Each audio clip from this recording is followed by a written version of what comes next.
तो चलिए शुरू करते हैं। ये 27 सितंबर का तीसरे शिफ्ट का क्वेश्चन है जो मिला है। क्वेश्चंस में थोड़े लेट हो गए हैं, लेकिन जो भी क्वेश्चन है एकदम ऑथेंटिक है, पूछे गए क्वेश्चन है।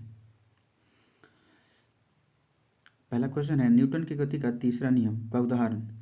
तो पहला क्वेश्चन जो है, कल न्यूटन की गति के नियम से तीसरे नियम से एक क्वेश्चन आया था कि न्यूटन की गति का तीसरे नियम का उदाहरण इनमें से कौन सा है। तो उसमें से विकल्प ये था कि बंदूक से गोली चलाने पर पीछे की ओर धक्का लगना। तो ये सही होगा, न्यूटन के गति का तीसरा नियम।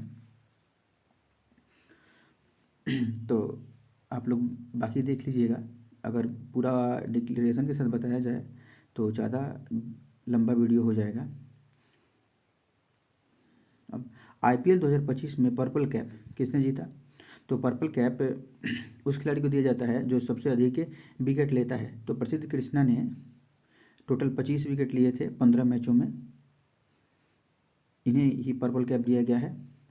अब ऑरेंज कैप बोले, हो सकता है आगे पूछ ले। ऑरेंज कैप दिया गया था साई सुदर्शन को दिया गया था।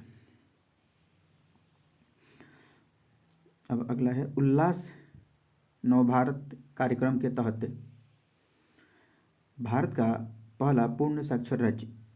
तो ये मैं पहले वाली वीडियो में भी बता चुका हूँ, उसमें था तीसरा पूर्ण साक्षर राज्य, इसमें पहला पूर्ण साक्षर राज्य। तो उल्लास नवभारत कार्यक्रम के तहत भारत का पहला पूर्ण साक्षर जो राज्य है वो मिजोरम है। ठीक, मिजोरम, दूसरा गोवा, तीसरा त्रिपुरा, चौथा हिमाचल प्रदेश। ठीक, और अगर पूछे कि पहला पूर्ण साक्षर केंद्र शासित प्रदेश उल्लास योजना के तहत, तो लद्दाख हो जाएगा।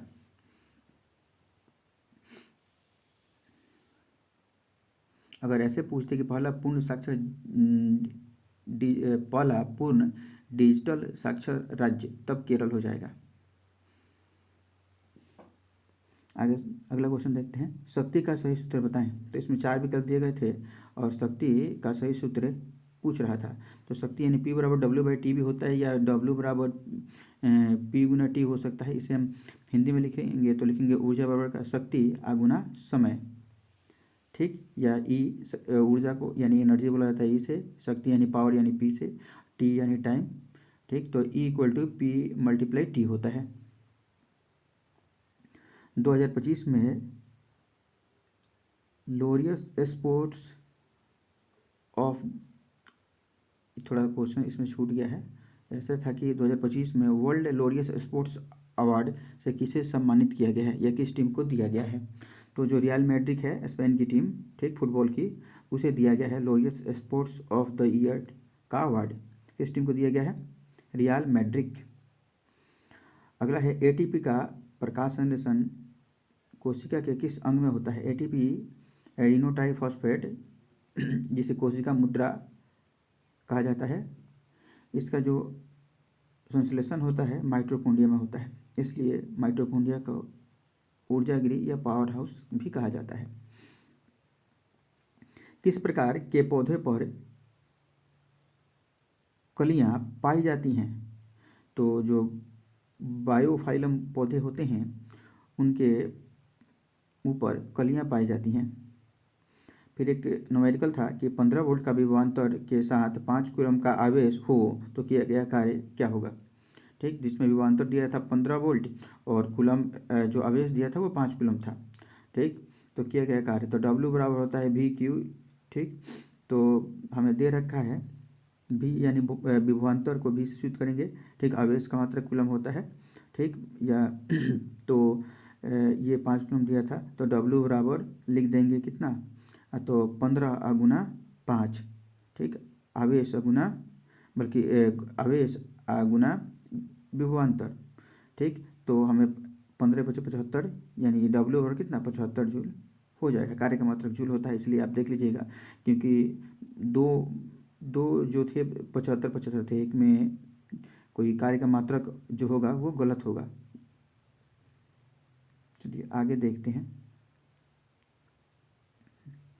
गुरुत्वाकर्षण की स्थितिज ऊर्जा का सूत्र। ठीक, मतलब जो स्थितिज ऊर्जा होता है, ठीक, उसी का फॉर्मूला पूछा था। तो स्थितिज ऊर्जा का सूत्र होता है mgh, ठीक, द्रव्यमान गुने त्वरण गुने ऊंचाई। अगर वही कहीं गतिज ऊर्जा का सूत्र पूछ ले, काइनेटिक एनर्जी जिसे के ही कहते हैं, ठीक, तो उसका हाफ mv² होता है। m का मतलब होता है मास, g का मतलब गुरुत्वीय त्वरण, h का मतलब हाइट। यदि किसी वस्तु का वजन पृथ्वी की तुलना में चंद्रमा पर यदि नहीं है, किसी वस्तु का वजन पृथ्वी की तुलना में चंद्रमा पर कम क्यों होता है? तो क्योंकि चंद्रमा पर गुरुत्वाकर्षण बल का मान बहुत कम होता है पृथ्वी की तुलना में लगभग चंद्रमा का गुरुत्वाकर्षण 1/6 है। इसलिए किसी वस्तु का जो वजन होगा पृथ्वी की तुलना में चंद्रमा पर क्या होगा, कम हो जाएगा। गैसों से संबंधित नियम है, गैस, तो बॉयल का नियम गैस संबंधित है, चार्ल्स का नियम संबंधित है, एवोगाड्रो का नियम है, लेकिन ओम का नियम ये गैसों से संबंधित नियम नहीं है। बाकी तीनों इससे अलग चुनना था तो यही है, ओम का नियम जो है आंसर होगा। कोशिका एक अत्यंत व्यवस्थित और जटिल संरचना है, इसमें से सब कुछ अंदर नहीं जाता है। तो कोशिका जो है एक अत्यंत व्यवस्थित और जटिल संरचना है, इसे अपारगम्य झिल्ली भी बोला जाता है, क्योंकि जिन चीज़ों की आवश्यकता होती है वही ये अंदर भेजते हैं और जिन चीज़ों की आवश्यकता नहीं होती है वो शरीर के अंदर नहीं प्रवेश कर पाता है, इसलिए इसे अपारगम्य, ठीक, या चयनात्मक झिल्ली के रूप में भी जाना जाता है। तो इसका आंसर होगा कोशिका झिल्ली चयनात्मक रूप से पारगम्य होती है, मतलब जिन चीज़ों की आवश्यकता होती है उन्हीं को अंदर जाने देती है, बाकी सभी चीज़ों को अंदर नहीं जाने देती है। अगला क्वेश्चन है, अवतल दर्पण में ध्रुव एवं वक्रता केंद्र के बीच की दूरी +40 सेंटीमीटर है, तो ध्रुव एवं फोकस के बीच की दूरी ज्ञात करें। ठीक, तो a बराबर r/2 होता है। ठीक, तो जो r का मान दे रखा है कि वक्रता केंद्र, उसका r का मान दे रखा है 40। ठीक, तो 40/2 यानी क्या, तो 20। तो 20 चूँकि जो वक्ता जो दूरी दिया था प्लस में दिया था, पॉजिटिव था, इसलिए आंसर क्या होगा, पॉजिटिव, +20 सेंटीमीटर। लेंस का आवर्धन सूत्र पूछा था, मैग्निफिकेशन ऑफ लेंस। ठीक, तो लेंस का जो आवर्धन सूत्र होता है वो हाइट ऑफ इमेज बटा हाइट ऑफ ऑब्जेक्ट, ठीक, प्रतिबिंब की दूरी बटा वस्तु की दूरी, आवर्धन का सूत्र यही होता है।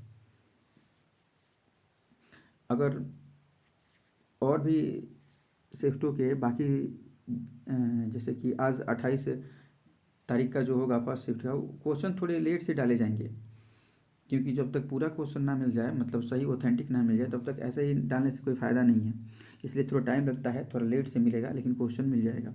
अगर अच्छा लग रहा हो और भी शिफ्टों का ऐसा ही डिस्कशन चाहिए, आगे से ट्राई किया जाएगा कि नोट पैड में बनाकर तब दिया जाए ताकि साफ दिखे। ठीक, तो प्लीज़ चैनल को लाइक कीजिए, सब्सक्राइब कीजिए, ताकि आने वाले सभी वीडियोज़ आप तक पहुंच पाए आसानी से। नोटिफिकेशन को ऑन कर लीजिएगा।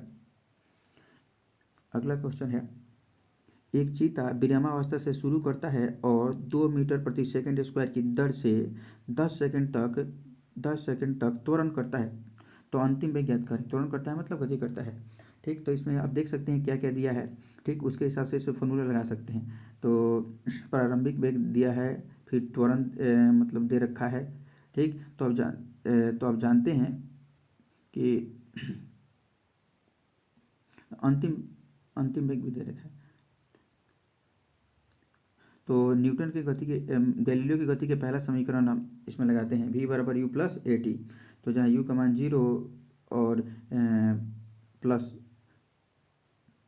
जो त्वरण दे रखा है 2 मीटर प्रति सेकंड स्क्वायर, ए का मान वही, इसी डायरेक्शन है त्वरण, और टी का मान टाइम, यानी टाइम दे रखा है 10 सेकेंड।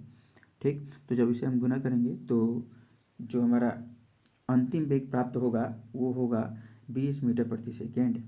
इतने ही क्वेश्चन मिल पाए थे, जो आपको मैं बता चुका हूँ।